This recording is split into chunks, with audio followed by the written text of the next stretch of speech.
Side Talat and I welcome you all in our online learning platform. So today I am back again with the second part of the same chapter, and that is agriculture. So let's begin.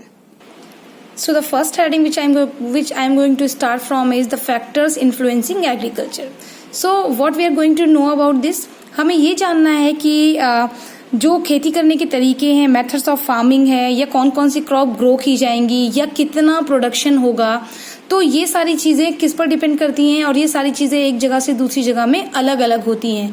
तो काम करने के, खेती करने के methods क्यों बदल जाते हैं, या जो उसमें क्रॉप ग्रो की जाती हैं वो अलग अलग क्यों होती हैं, या उसमें जो अमाउंट हमें जो मिल रहा है प्रोडक्शन का वो कम या ज़्यादा क्यों होता है.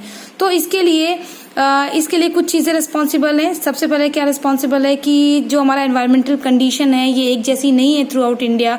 पूरे इंडिया में एक जैसी एनवायरमेंटल कंडीशन नहीं होने से ये तीनों चीज़ें बदल जाती हैं. और इसके अलावा कुछ हमारे फिजिकल फीचर्स हैं, यानी हमारी अर्थ सरफेस जो है, हमारे जो लैंड है, कल्टीवेशन के लिए जो ज़मीन है, उसकी जो बनावट है, जोग्राफिकल जो कंडीशंस हैं, वो फैक्टर्स एक इम्पॉर्टेंट है. दूसरा और कुछ हम फैक्टर्स डिस्कस करेंगे, वो हैं economic factors. So first I have taken this is the factor from physical factors, यानी जो हम फैक्टर पढ़ने वाले हैं अभी ये फिजिकल फैक्टर में से फैक्टर्स हैं. इकोनॉमिक फैक्टर मैं आपको बाद में लास्ट में एक्सप्लेन करूंगी. सो फर्स्ट हमारी हेडिंग है, फर्स्ट हमारा फैक्टर है रिलीफ. तो रिलीफ किस तरह का हो सकता है, किस तरह की हमारी अर्थ की बनावट हो सकती है. लो लैंड्स, अगर आप अपने आप को देखें, मुझे देखें, तो हम कहाँ रह रहे हैं. टू टाइप्स की लैंड सरफेस आपको मिलेगा. लो लैंड्स मीन्स यानी प्लेन्स की बात कर रहे हैं. हिली एरियाज यानी कंपैरेटिवली ये ऊंची जगहें हैं. हिली एरियाज है, माउंटेनियस एरियाज हैं. तो लो लैंड जहाँ हम रह रहे हैं ये अगर आपने देखा होगा तो आपने अपने आसपास जो चीज़ें ऑब्जर्व की होंगी उसमें आपने देखा होगा कि जो हमारा जो वेस्टर्न यूपी है जहाँ हम रह रहे हैं, या नदर्न पार्ट है जो इंडिया का, ये नदर्न जो प्लेन्स है, ये सबसे ज़्यादा अच्छे माने जाते हैं एग्रीकल्चर के लिए, कल्टीवेशन के लिए. और वो जगह जहाँ पर कल्टीवेशन की जाती है, वो ज़मीन जिसको हम एग्रीकल्चर के लिए यूज़ करते हैं, क्रॉप्स ग्रो करते हैं, that is known as arable land. उसे अरेबल लैंड कहा जाता है. अब लो लैंड्स को मैं थोड़ा सा एक्सप्लेन करना चाहती हूँ. लो लैंड्स लाइक हमारे रिवर बेसिन्स हैं या फ्लड प्लेन्स हैं, और जितने भी डेल्टाज हैं, ये हमारे एग्रीकल्चर के लिए काफ़ी सुटेबल होते हैं कंपेरेटिवली हिली एरियाज या हाईलैंड्स के कंपेरेटिवली. और जो लो लैंड्स हैं वहाँ पर पॉपुलेशन भी ज़्यादा होती है. आप माउंटेनियस एरियाज में चले जाएं, आपको बहुत कम पॉपुलेशन मिलेगी, लेकिन अगर आप प्लेन्स में जाएं, मैदानों में जाएं, लो लैंड्स में जाएं, तो वहाँ आपको पॉपुलेशन काफ़ी ज़्यादा मिलेगी. तो पॉपुलेशन जहाँ ज़्यादा होती है तो उसकी वजह से फार्मिंग के लिए, कल्टीवेशन के लिए आसानी से लेबरर्स मिल जाते हैं और चीप लेबर में मिल जाते हैं, कम पैसों में आसानी से मिल जाते हैं. अब जब पॉपुलेशन ज़्यादा है तो जो हमारे मार्केट में जो हमारे फील्ड्स में कल्टीवेट किया जा रहा है, जो चीज़ें ग्रो की जा रही है, उनके लिए एक रेडी मार्केट भी हमें मिल जाता है. तो आप देखें इसका कितना फ़ायदा है, कितना बेनिफिट है कि अगर हम लो लैंड्स में कल्टीवेट कर रहे हैं, लो लैंड्स में एग्रीकल्चर कर रहे हैं, तो किसका फ़ायदा है. अब हम हिली एरियाज़ को थोड़ा कंपेयर कर लेते हैं. हिली एरियाज़ में सॉइल इरोजन काफ़ी ज़्यादा होता है, और इससे भी ज़्यादा प्रॉब्लम्स ये हैं कि वहाँ पर ट्रांसपोर्ट का जो नेटवर्क है वो काफ़ी लिमिटेड होता है, और सॉइल इरोजन काफ़ी ज़्यादा होता है. तो ये सारी चीज़ें, यानी यहाँ पर हमें सफिशिएंट मीन्स आप चीप, ये कह सकते हैं चीप लेबर हमें मिल जाएगा, कम पैसे में लोग हमें मिल जाते हैं आसानी से काम करने के लिए, मार्केट भी मिल जाता है, ट्रांसपोर्ट का अच्छा नेटवर्क होता है. तो ये सारी चीज़ें जो हैं ये एक बड़ा फैक्टर है. तो लो लैंड्स में ज़्यादा लोग खेती करना पसंद करते हैं और हिली एरियाज में इसके कंपेरेटिवली खेती कम होती है. तो एक एग्जाम्पल आपको, एक रीज़न ये मिल गया. सेकेंड है, हमारा सेकेंड फैक्टर क्या है जो हमारे एग्रीकल्चर को इन्फ्लुएंस करता है, दैट इज क्लाइमेटिक कंडीशंस. अब आप देखिए एग्रीकल्चर के लिए कौन सी क्लाइमेटिक कंडीशंस इंपॉर्टेंट हैं. हमारे लिए क्लाइमेटिक कंडीशन जो होनी चाहिए, जो एग्रीकल्चर को फेवर करती है, वो है hot and humid climatic condition होनी चाहिए. तो जहाँ पर इस तरह की क्लाइमेटिक कंडीशन पूरे साल रहती हैं तो वहाँ पर पूरे साल एग्रीकल्चर का काम किया जा सकता है, फार्मिंग का काम किया जा सकता है. अब इक्वेटर देखें, जो हमारी 0 डिग्री इक्वेटर वाली जो जगह है हमारी अर्थ सरफेस पर, बीचों बीच की जो जगह है इक्वेटर, इक्वेटोरियल और ट्रॉपिकल रीजन में पूरे साल यहाँ पर ऐसे ही हॉट एंड ह्यूमिड सीजन रहता है, तो इसकी वजह से पूरे साल यहाँ पर कल्टीवेशन यानी फार्मिंग पॉसिबल हो पाती है। और जहाँ पर जो हमारी ऐसी जगह है जहाँ पर एक कोल्ड सीजन आता है, एक विंटर सीजन आता है, वहाँ पर टेम्परेचर थोड़ा कम हो जाने की वजह से प्लांट की ग्रोथ कम हो जाती है, तो वहाँ पर इक्वेटोरियल रीजन के कंपैरेटिवली वहां पर पूरा टाइम आप कल्टीवेशन का काम नहीं कर सकते, क्योंकि मॉइस्चर बहुत ज़रूरी है हमारी क्रॉप्स के लिए और उसके कल्टीवेशन के लिए बहुत ज़रूरी चीज़ है, बहुत एसेंशियल पार्ट है। और जैसे जैसे टेम्परेचर लो होता जाता है वैसे वैसे हमारी कल्टीवेशन के लिए ये एक इम्पॉर्टेंट चीज़ है जिसकी वजह से हम ये मान सकते हैं कि पूरे साल वहां पर कल्टीवेशन का काम नहीं किया जा सकता। ड्राई एरियाज में तो इरिगेशन के बिना कल्टीवेशन बिल्कुल भी पॉसिबल नहीं है। So our next factor is soil.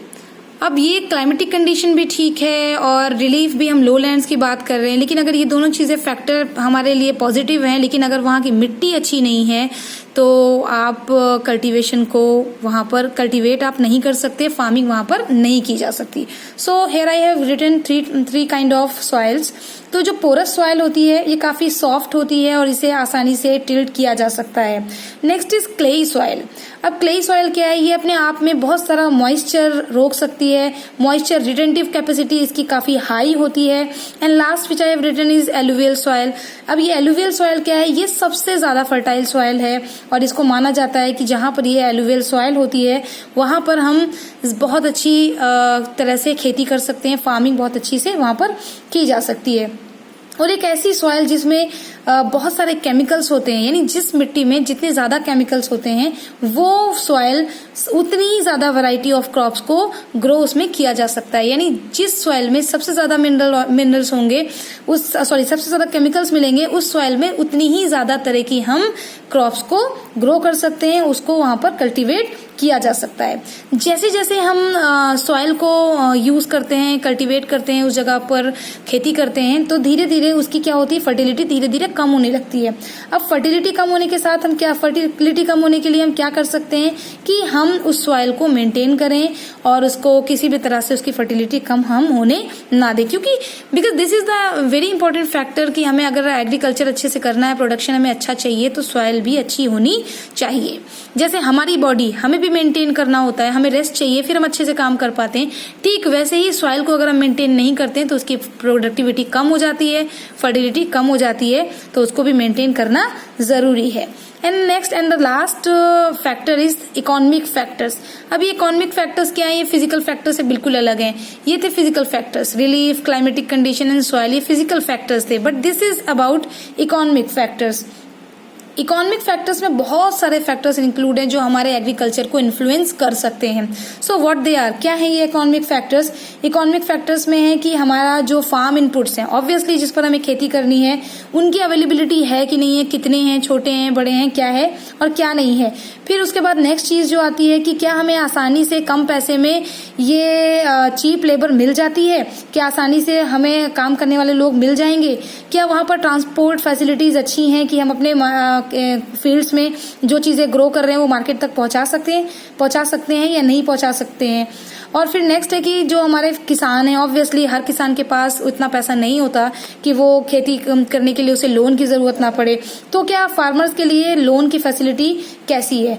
तो ये हमारे कुछ इकोनॉमिक फैक्टर्स थे। अब जो मैंने फर्स्ट पॉइंट आपको बोला था कि फार्म इनपुट की अवेलेबिलिटी क्या है, तो फार्म इनपुट्स में क्या क्या चीजें हो सकती है। फार्म इनपुट में है बीज है हमारे, ऑब्वियसली जितने अच्छे बीज होंगे उतनी ही अच्छी खेती होगी, तो किसानों को किस तरह के बीज मिल रहे हैं। नेक्स्ट है कि जब आप बीज डालेंगे तो फर्टिलाइजर्स की भी जरूरत है, तो किस तरह के फर्टिलाइजर्स उन्हें मिल पा रहे हैं। नेक्स्ट इज मशीनरी, क्या उनको फार्म मशीनरी मिल पा रही है, क्या उनको खेतों में काम करने के लिए मजदूर मिल पा रहे हैं। अगर ये सारी चीजें अच्छी हैं तो ऑब्वियसली हमारा एग्रीकल्चर का जो आउटपुट होगा वो काफी अच्छा होगा। इसके अलावा बहुत सारे और फैक्टर्स हैं इकोनॉमिक फैक्टर्स में, लाइक जो सिस्टम ऑफ लैंड टेन्योर है, यानी लैंड टेन्योर का मतलब मान लीजिए कुछ लैंडलेस लेबरर्स हैं या फार्मर्स हैं, वो खेती करना चाहते हैं, तो क्या उनको आसानी से अच्छी तरह से अच्छी पॉलिसीज के साथ उनको जमीन मिल जाती है, या लैंड यूज कैसा है वहाँ का, या उन्हें फार्म मशीनरी मिल जाए, और गवर्नमेंट उस जगह की क्या फार्मर्स को सपोर्ट करने वाली पॉलिसीज बनाती हैं, या वहाँ पर साइंटिफिक और टेक्नोलॉजिकल डेवलपमेंट का क्या तो अगर ये सारी चीजें जो मैंने फैक्टर्स आपको बताया इकोनॉमिक फैक्टर्स में, जितनी भी चीजें मैंने आपको बताई, अगर ये सारी चीजें फेवरेबल हैं, सब कुछ आसानी से फार्मर्स को मिल जाता है, तो रिलीफ क्लाइमेटिक कंडीशन सॉइल के बाद अगर इकोनॉमिक फैक्टर्स फेवरेबल हैं, सब मिल जाते हैं आसानी से, तो हमारा एग्रीकल्चर का जो प्रोडक्शन होगा, जो आउटपुट होगा, ये काफी अच्छा होगा। Next the heading is which I am going to read about, explain about, that is types of farming. तो आपको लगता होगा जो हमारे आसपास खेतों में किसान कर रहे हैं, फार्मिंग कर रहे हैं, कल्टीवेशन का काम कर रहे हैं, ग्रो कर रहे हैं क्रॉप्स, ये सिंपल आपको देखने में लग रहा है बस हाँ खेती कर रहे हैं, लेकिन आपको पता होना चाहिए कि बहुत सारे टाइप्स की फार्मिंग होती है इंडिया में, पूरे वर्ल्ड में, which I am going to read now, and that is subsistence farming, shifting cultivation, nomadic herding, sedentary farming, intensive farming, and so many are there which I am going to explain now. So what I am thinking is कि I should explain it और I am going to explain it our next video। Next video में मैं आपको explain करने वाली हूँ, and till then take care and bye.